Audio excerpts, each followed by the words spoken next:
এই অবস্থা হলো কারণ বাংলাদেশের অন্যান্য জায়গার মতোই কেরানীগঞ্জ একটা অনেক ঘনবসতি জায়গা হওয়ার সত্ত্বেও ব্যবস্থাপনা গড়ে ওঠেনি।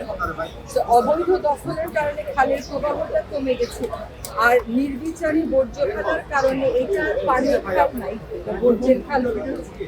এই জন্য আমরা এটাকে এবার খনন করে পানির প্রবাহ আনার উদ্যোগ নিয়েছি। এবং আপনারা শুনেছেন আজকে প্রকল্প উপস্থাপনায় যে প্রথমে খালটাকে খনন করা হবে, প্রথমে অবৈধ দখলটাকে উচ্ছেদ করে খালের পাড়টাকে আগে বাঁধাই করা, তারপরে খননে যাবে।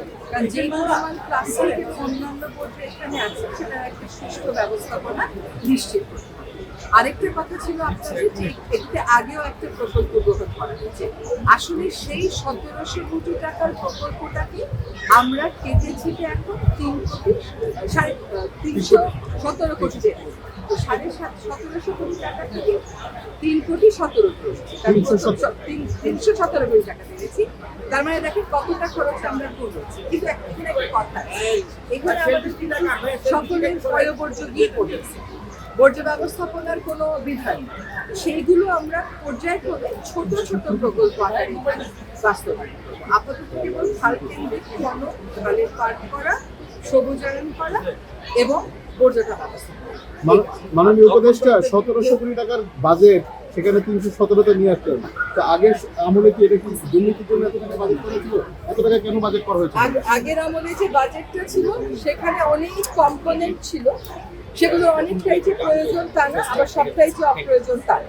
কিন্তু কথা হচ্ছে যে আমরা একটা পর্যায় পর্যন্ত নিয়ে যাব খালটাকে, তারপরে প্রয়োজন বুঝে এক একটা করে কম্পোনেন্ট আনবো।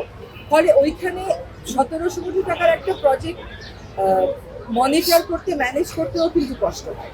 আমরা ৩১৭ কোটি টাকা দিয়ে কাজটা শুরু করি, এরপরে যদি লাগে আমরা একটা একটা করে কোম্পানি।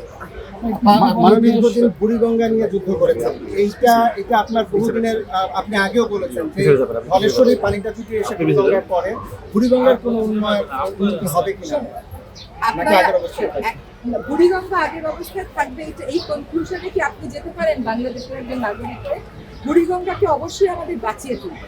আমরা ১.৫ বছরে বুড়িগঙ্গাটাকে বাঁচিয়ে ফেলতে পারবো, এটা তো সম্ভব না, এটা তো বুঝতে হবে। কিন্তু আমরা যেটা করছি সেটা হচ্ছে যে আমরা একটা কর্ম পরিকল্পনা করে ওটা চূড়ান্ত করেছি। এখন বুড়িগঙ্গাতে সমস্যাটা অন্যান্য নদীর সমস্যা থেকে অনেক বেশি যোগ, সেজন্য কোন দাতা গোষ্ঠী যদি সাহায্য করে তাহলে নানান রকমের প্রযুক্তি ওখানে লাগবে, সেটা আমরা পাবো, আমরা সেই চেষ্টাটা করছি। আপনাদেরকে একটা খবর শুধু দিয়ে রাখি যে আমরা প্রকল্পটা চূড়ান্ত করে এটার প্রাথমিক একটা অনুমোদন দিচ্ছি, কিন্তু প্রকল্পটা আমাদের সময় হয়তো শুরু করা যাবে না, আমরা কাজগুলো শুরু করে শেষ করে দিয়ে যাবো, একটা পর্যায়ে এনে দিয়ে যাবো, যাতে করে আসল নদী রক্ষার কাজটা পরবর্তী সরকার এসে ওই প্রকল্পের